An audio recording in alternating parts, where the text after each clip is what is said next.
background, and that's good. That makes us all feel young. I want to thank everybody for being here on the 200th day in office. This is 200 days already. Time flies. But we have a country that's the hottest country right now anywhere in the world. A year ago, it was in a lot of trouble. It's the hottest country. And a lot of the people in this room made it that way. Perhaps the most successful and consequential first 200 days, they say,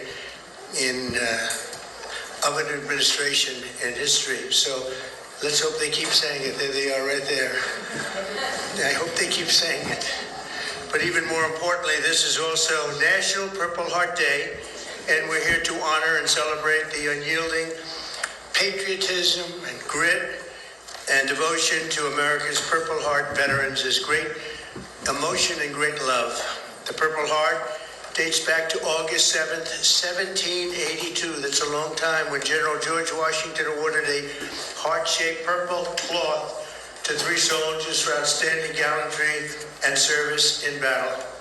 This afternoon, we're joined by dozens of Purple Heart recipients and their families, and just as General Washington did 243 years ago, today we give our...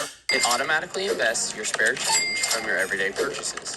Each purchase is rounded You and your unbelievable families, we want to thank you very much for being here. It's wonderful.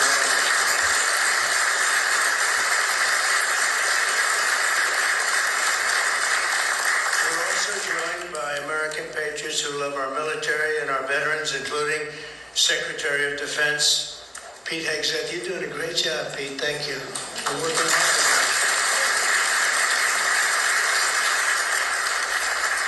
Secretary of Veterans Affairs with 92% approval rating, I hear. It's a record. Doug Collins, thank you very much. The Director of National Intelligence, Tulsi Gabbard. She's got a lot of interesting things happening in the last.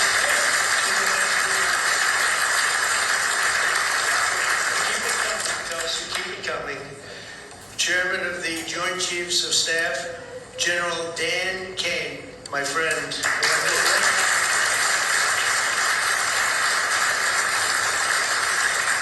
got rid of ISIS in record time. They said it was going to take 4 to 5 years. He did it in 4 weeks. That's what I said. If I get into this again, I'm going to make him the chairman of the Joint Chiefs, and that's what happened.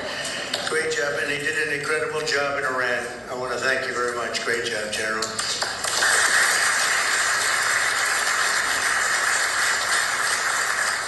Deputy Secretary of Energy and Purple Heart recipient, James Danley. James, thank you very much, James.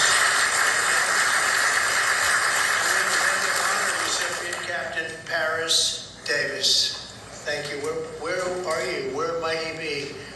Oh, look at you. You're better looking than I am, I'll tell you that. Thank you.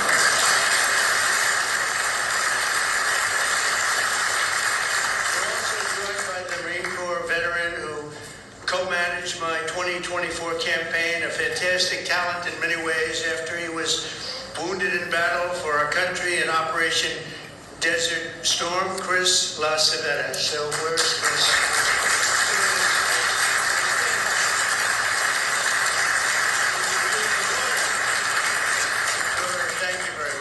Thank you very much for being with your father. It's very nice.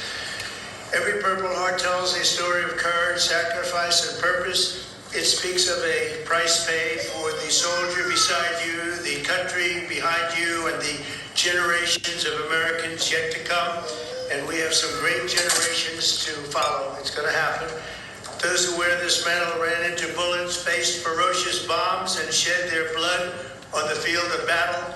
We will never forget what they did. We will always use them as an example of bravery and courage and strength. And we will also always think, when we look at them, of our great American flag. We want our great American flag to be strong, and it's stronger than ever. Since day one, my administration has used every power we have to fight for those who have fought for America. In 6 months, we have reduced the backlog of veterans waitings, and that waiting list was very long, Doug, wasn't it, huh? For the benefits, and by It's 37%. So it's just, is that all you did, Doug? 37? I don't know. That's incredible, actually. You're getting tremendous marks, and we appreciate it very much.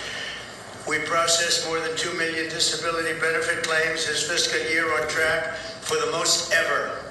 In fact, not even close. We're slashing wait times at the VA medical centers, and we're bringing back VA choice and VA accountability. As you know, we had it, and then the previous administration, let's go with the Biden administration, they decided to get rid of it. Now, you know, choice is where if you wait in line for an extended period, or you're not going to see a doctor for a while, you have the right to go out and get a doctor, and we'll pay for it, and you get yourself all fixed up real fast. You don't have to wait 6 weeks, 8 weeks, months like they were doing. And VA accountability, I'm very proud of those. We got them passed. Actually, Doug, you were a member of Congress when we did. You helped us a lot.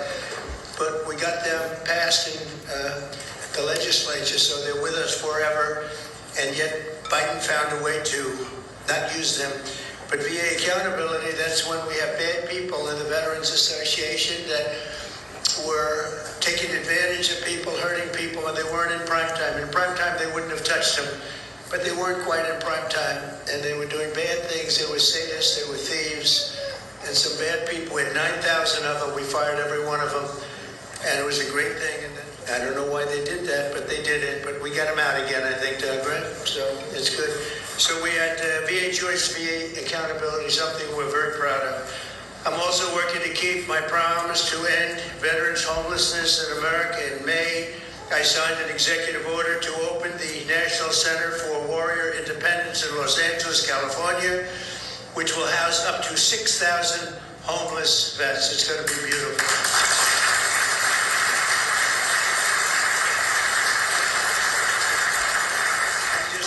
I signed the VA Home Loan Program Reform Act, a big deal, to help ensure no veteran is kicked out of their home for a late payment. If you're a little bit late, don't worry about it. And frankly, if you're a lot late, you don't have to worry about it either. You just get it in when you can. Get it in when you can. And America's veterans have done their duty for us, and under the Trump administration, we are doing our duty for you. Okay? That's the way it's supposed to be. One of our brave soldiers with us today is Army Veteran Specialist Kevin Jensen. In 2008, Specialist Jensen was a gunner in a Humvee racing to support a platoon ambushed by the Taliban in Afghanistan. His vehicle was hit by a roadside bomb, flew 10 feet. He flew 10 feet up into the air and exploded in flames. The whole place was in flames, including, unfortunately, Kevin. But he suffered deep third-degree burns, and all over his body he was in trouble, big trouble. Despite the agony, he selflessly ran to the aid of his platoon leader, who was engulfed, or just absolutely, everyone thought he was gone. He was engulfed in fire. "Sir, I've got you. I've got you, sir," Kevin shouted and pulled his friend to safety. Specialist Jensen earned the Purple Heart, and he's here today with the platoon leader whose life he saved, and our newly sworn-in VA Undersecretary for Medical Affairs, Captain Sam Brown. Kevin and Sam, please stand, and I know Sam very well. Sam is great.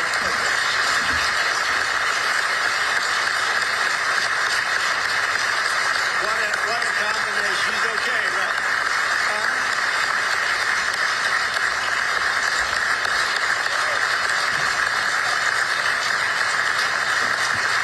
Great. Okay. Thank you very much. You did a great thing, because I got to know him and his really beautiful wife. You know, you're not allowed to say beautiful anymore. It's political suicide, they say. But I'll say it anyway. And the most beautiful family you've ever seen. And I just want to thank you for having done, and you for your great bravery. It's really great. Thank you both for being here. Appreciate it. Thank you. Staff Sergeant Willett was conducting a resupply mission in Afghanistan when his vehicle was struck by a roadside bomb. You know who did the roadside bomb, right? Soleimani. Where is he? Where is he? Where is Soleimani? He did. He was the father of the roadside bomb. They say 92% of the people who got either killed or badly hurt, it was Soleimani. He was the one that did it more than anybody else by far. Leaving this person very seriously injured. 7 months later, Brian's teenage son, Private Kevin Willett, who was also deployed to Afghanistan, was standing guard when insurgent forces attacked with heavy fire. The grenade knocked him out and knocked him right to the ground. He was in big trouble, but Kevin rose to his feet and successfully repulsed the attack on his camp, earning both the Purple Heart and Bronze Star for valor. And I'd like to ask Brian and Kevin to please stand wherever you may be. Hi. How are you? How are you? Good job. Good job. Two great people. I would say these are different types, right? These are different types, right? But same blood. That's all we care. It's very good. You both look great. Thank you both very much. Appreciate it.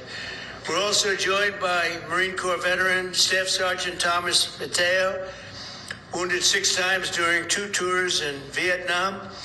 At the end of his first tour, shrapnel sliced open his abdomen and he was left bleeding, and they thought he was gone. He was on the jungle floor for a long period of time, but he recovered and chose to go back and fight.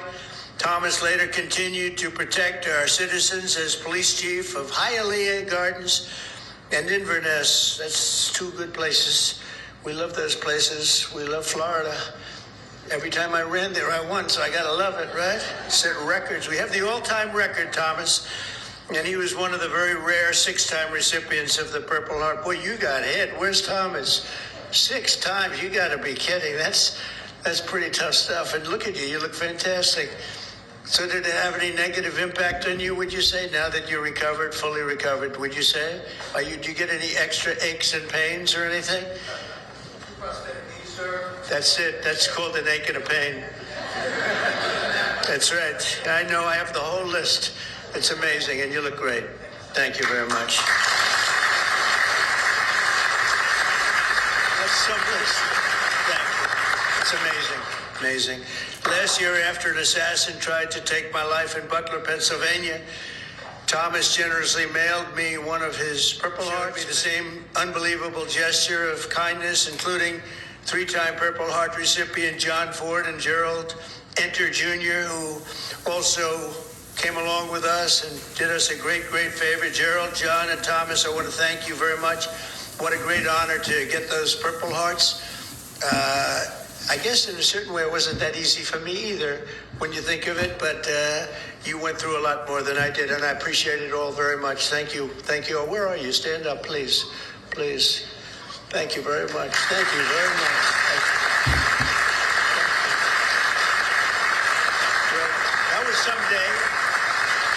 That was someday we had together, though, huh? That was someday we had together. Thank you both very much. Thank you all. From the very beginning, our nation's fate has depended on heroes like those in the room who placed their bodies between the enemy fire and really that fire and the American freedom that we all love so much. Because of their sacrifice today, our flag is still waving proudly, and our freedom is still safe and secure, and our future is looking brighter and greater than ever. Our country is doing really well. We're very proud of our country. We had that mission. I watched those B-2 bombers with those pilots. We had them in the Oval Office celebrating their incredible bravery and talent, pure talent. Every single bomb hit its mark perfectly. And then we had Tomahawks coming in, 30 of them coming in from submarines that were 300 miles away. They all hit their mark too. Look at this smile on you. You think that's your boy. Look at the smile. But pretty good, right? Pretty good. We had them and we celebrated all together. We actually had 52 tankers. Can you imagine? We had a lot of the people over to the White House, to the gardens, and it was an incredible day. It was a day of celebration. They've been looking to do that for 22 years. One of the pilots came up and said to me, we've been waiting for 22 years, my predecessors, because he was a young guy, but he said, we've been practicing this 3 times a year for 22 years. Who knew that, Pete? And I said, you mean you knew exactly what to do? He said, every single year, 3 times a year, we'd practice for that specific event. And you were the one that had the guts to do it, send us on our way. And I said, were you happy or unhappy about the fact that I said, he said, we couldn't get into the planes fast enough, right?